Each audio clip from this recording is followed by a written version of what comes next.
Kembali lagi di Project Kewarganegaraan. Di video kali ini kita akan membahas tentang kewenangan lembaga-lembaga negara berdasarkan Undang-Undang Dasar 1945. Suprastruktur itu merupakan mesin politik resmi di suatu negara dan merupakan penggerak politik yang bersifat formal. Sedangkan infrastruktur politik adalah kelompok-kelompok kekuatan politik dalam masyarakat yang turut berpartisipasi secara aktif. Jadi mereka di luar pemerintahan ya, kayak partai politik, ormas. Kita berlama-lama, kita akan bahas terlebih dahulu yang suprastruktur politik. Yang pertama MPR. MPR adalah lembaga di tingkat pusat dalam sistem ketatanegaraan Indonesia, bukan lagi menjadi lembaga tertinggi negara. Jadi setelah diamandemen, MPR mempunyai kedudukan yang sejajar dengan lembaga-lembaga negara yang lainnya. MPR mempunyai kewenangan yang pertama, mengubah dan menetapkan undang-undang dasar. Yang kedua, MPR berwenang melantik presiden dan atau wakil presiden. Yang ketiga, MPR berwenang dapat memberhentikan presiden dan atau wakil presiden dalam masa jabatannya. Lembaga yang selanjutnya adalah presiden.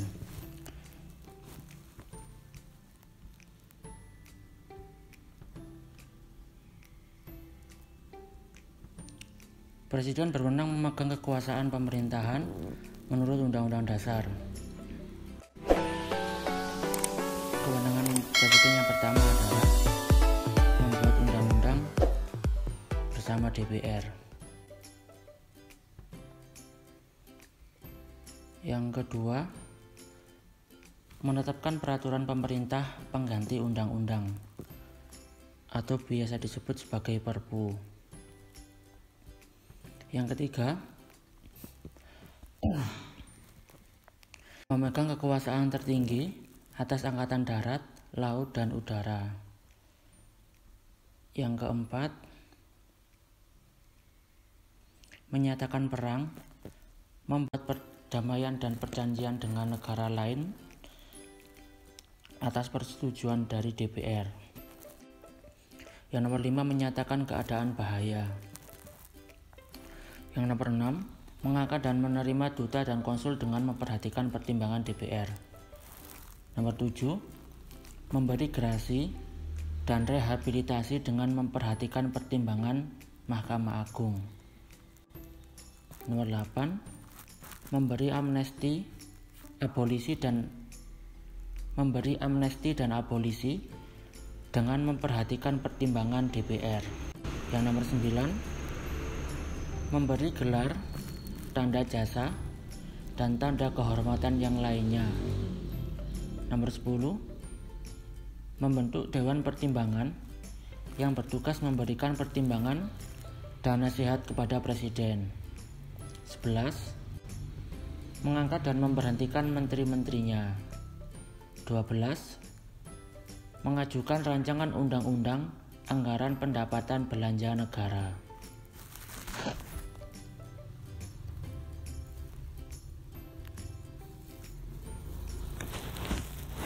Tadi 12 kewenangan dari seorang presiden.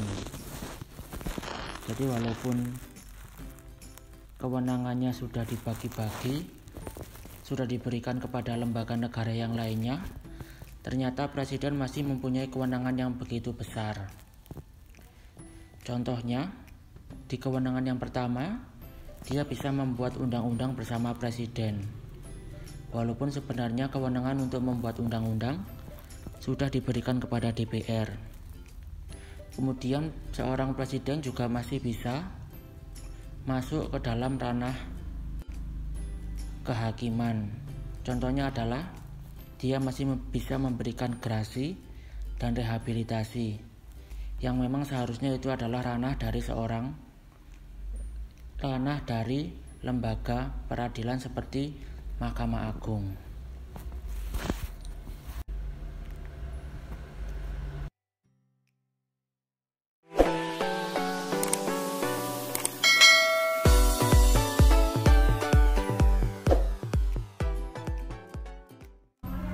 Lembaga negara yang selanjutnya adalah Mahkamah Agung. Jadi sekarang yang kita bahas adalah lembaga peradilan. Dasar hukumnya, kekuasaan kehakiman dilakukan oleh sebuah Mahkamah Agung dan badan peradilan yang berada di bawahnya dalam lingkungan peradilan umum, peradilan agama, peradilan militer, lingkungan peradilan tata usaha negara, dan oleh sebuah mahkamah konstitusi. Mahkamah Agung mempunyai kewenangan yang pertama, mengadili pada tingkat kasasi. Jadi Mahkamah Agung bisa mengadili pada tingkatan yang tertinggi. Jadi kalau misalkan di pengadilan tinggi seseorang masih ingin menggugat, dia bisa menggugat ke Mahkamah Agung, namanya kasasi. Tapi kalau dari pengadilan negeri yang ada di kota, tingkat kota dan kabupaten, dia bisa menggugat yang lebih tinggi lagi ke pengadilan tinggi, namanya banding. Setelah banding, baru kemudian kasasi di tingkat Mahkamah Agung. Kewenangan yang kedua adalah menguji peraturan perundang-undangan di bawah undang-undang terhadap undang-undang. Jadi Mahkamah Agung mempunyai kewenangan untuk melakukan judicial review atau pengujian terhadap isi materi dari sebuah undang-undang jika ada yang mau menggugat. Yang ketiga, Mahkamah Agung mempunyai kewenangan lainnya yang diberikan oleh undang-undang,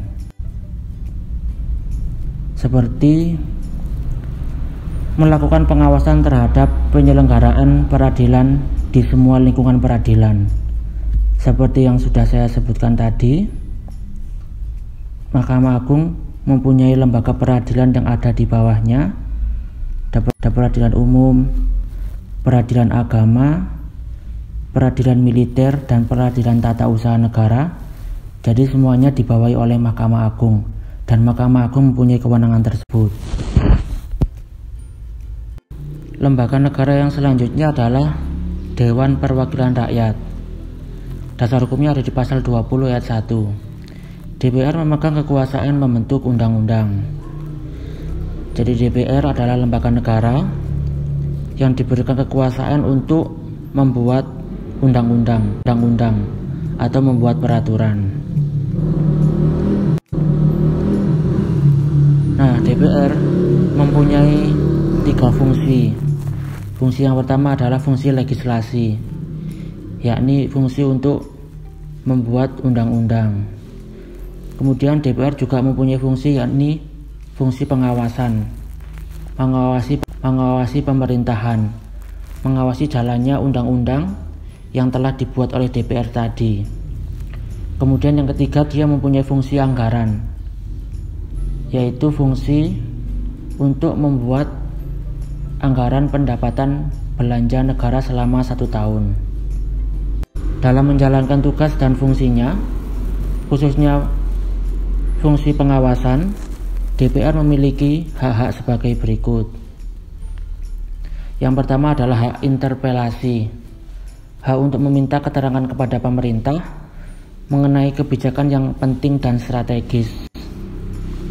Misalkan seperti pandemi corona COVID-19 seperti ini, maka DPR mempunyai hak untuk meminta keterangan kepada pemerintah mengenai kebijakan COVID-19. Itu namanya hak interpelasi.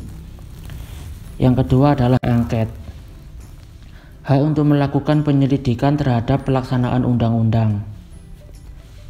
Misalkan undang-undang tentang KPK itu pernah di hak angket oleh anggota DPR.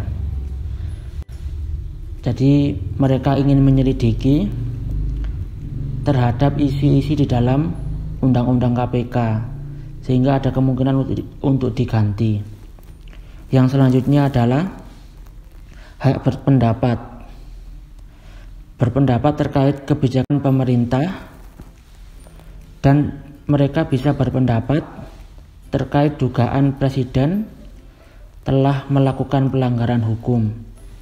Jadi kalau misalkan presidennya terindikasi melakukan pelanggar hukum, maka anggota DPR bisa mengadakan sidang paripurna untuk memberhentikan presiden, kemudian bisa diteruskan ke Mahkamah Konstitusi, diadili, di sana diadili, kemudian hasilnya bisa diberikan kepada MPR, seperti itu. Kemudian juga memiliki hak imunitas, hak kekebalan. Hak tidak dapat dituntut di muka pengadilan karena pernyataan di persidangan dewan. Jadi di sini yang dimaksud adalah imunitas di dalam persidangan anggota DPR. Kalau di luar tidak ada hak imunitasnya. Artinya hak imunitas anggota DPR itu terbatas hanya dalam persidangan saja. Di luar dari itu mereka nggak mempunyai imunitas sama sekali. Lembaga yang selanjutnya adalah Mahkamah Konstitusi. Dasar hukum yang digunakan pada lembaga ini sama dengan dasar hukum dari Mahkamah Agung. Ada di pasal 24 ayat 2. Kekuasaan kehakiman dilakukan oleh Mahkamah Agung dan badan peradilan yang ada di bawahnya dan oleh sebuah Mahkamah Konstitusi. Kemudian Mahkamah Konstitusi mempunyai kewenangan yang pertama, mengadili pada tingkat pertama dan terakhir yang putusannya bersifat final untuk menguji undang-undang terhadap undang-undang dasar. Itu ada di pasal C ayat 1.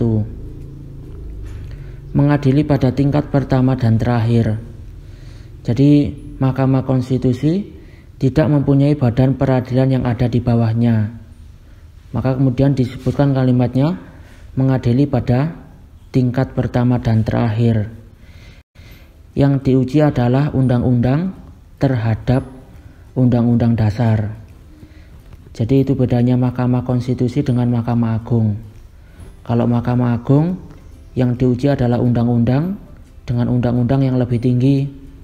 Sedangkan kalau Mahkamah Konstitusi mempunyai kewenangan uji undang-undang terhadap undang-undang dasar. Kewenangan yang kedua ada di pasal 24C ayat 1, sama karena ini sebenarnya satu kalimat. Mahkamah Konstitusi berwenang untuk memutus sengketa kewenangan lembaga negara yang kewenangan diberikan oleh undang-undang dasar. Misalkan lembaga negara yang ada di Indonesia itu mengalami sengketa, misalkan antara DPR dengan Presiden mengalami sengketa, maka nanti yang memutuskan sengketa tersebut, yang memutuskan permasalahan tersebut adalah Mahkamah Konstitusi.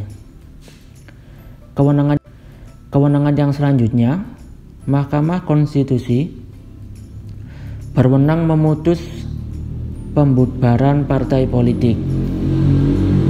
Yang selanjutnya, Mahkamah Konstitusi memutus perselisihan hasil pemilu.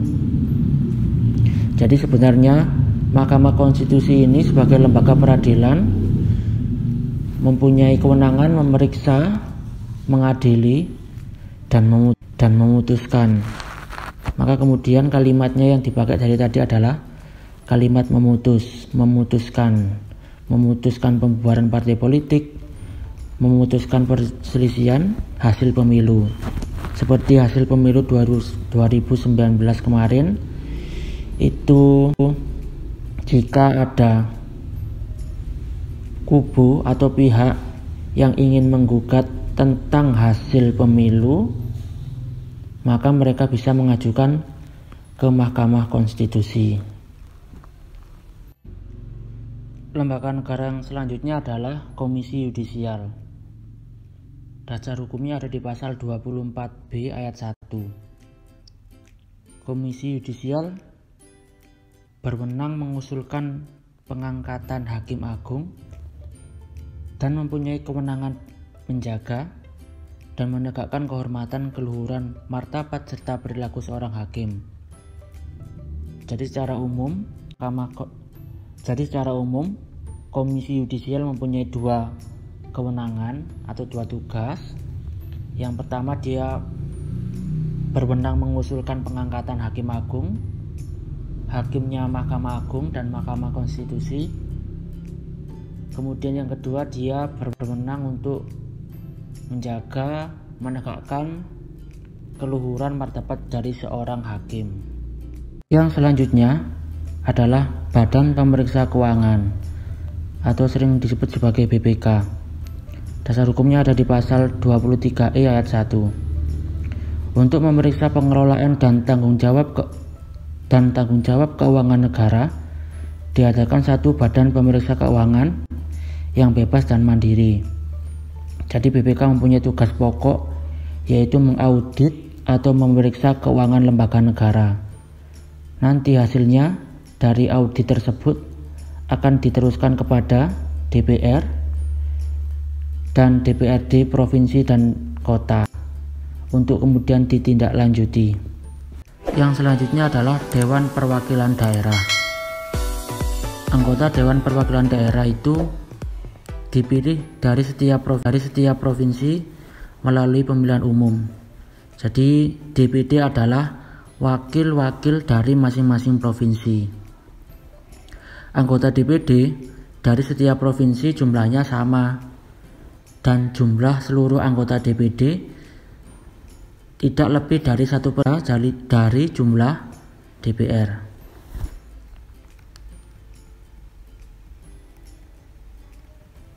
DPD diambil dari masing-masing provinsi itu 4. Jadi jumlahnya 4 dikali 34 provinsi, ketemunya 136 anggota DPD. Mempunyai kewenangan sebagai berikut. Kewenangan DPD ada di pasal 22D ayat 1 sampai ayat 3. 22D ayat 1. DPD dapat mengajukan kepada DPR rancangan undang-undang yang berkaitan dengan otonomi daerah. Jadi fokusnya di otonomi daerah, hubungan pemerintah pusat dan daerah, pembentukan dan pemekaran serta penggabungan daerah, pengelolaan sumber daya alam dan sumber daya ekonomi lainnya, serta perimbangan keuangan antara pusat dan daerah, serta yang berkaitan. Yang kedua, DPD ikut membahas RUU yang berkaitan dengan otonomi daerah dan kewenangan yang lain yang sudah saya sebutkan tadi. Jadi yang pertama, dia mengajukan rancangan undang-undang kepada DPR. Setelah disetujui rancangannya, kemudian dia ikut membahas, termasuk jika akan ada provinsi yang baru, karena di sini disebutkan pembentukan dan pemekaran serta penggabungan wilayah. Nah, itu adalah ranahnya dari DPD. Yang ketiga, DPD dapat melakukan pengawasan atas pelaksanaan undang-undang mengenai otonomi daerah, pembentukan, pemekaran dan penggabungan daerah, hubungan pemerintah pusat dan daerah, pengelolaan sumber daya alam dan sumber daya ekonomi lainnya, pelaksanaan anggaran pendapatan dan belanja negara, pajak, pendidikan dan agama, serta menyampaikan hasil pengawasannya itu kepada DPR sebagai bahan pertimbangan untuk ditindaklanjuti. Jadi DPD yang pertama, dia punya kewenangan bisa atau dapat mengusulkan rancangan undang-undang. Kemudian setelah disetujui, rancangan undang-undang itu dibahas bersama dengan DPR. Dan kemudian setelah jadi undang-undangnya, maka dia punya tugas untuk mengawasi pelaksanaan undang-undang tersebut. Itu tadi pembahasan tentang kewenangan lembaga negara. Jangan lupa subscribe dan nyalakan loncengnya agar kalian tidak ketinggalan video-video terbaru dari Pojok Kewarganegaraan. Like dan share ke teman-teman kalian yang lain agar semakin banyak yang tahu informasi ini dan agar channel ini semakin berkembang. Kalian juga bisa request materi di kolom komentar, mau bahas materi tentang apa. Sampai jumpa di video selanjutnya. See you next time, bye bye.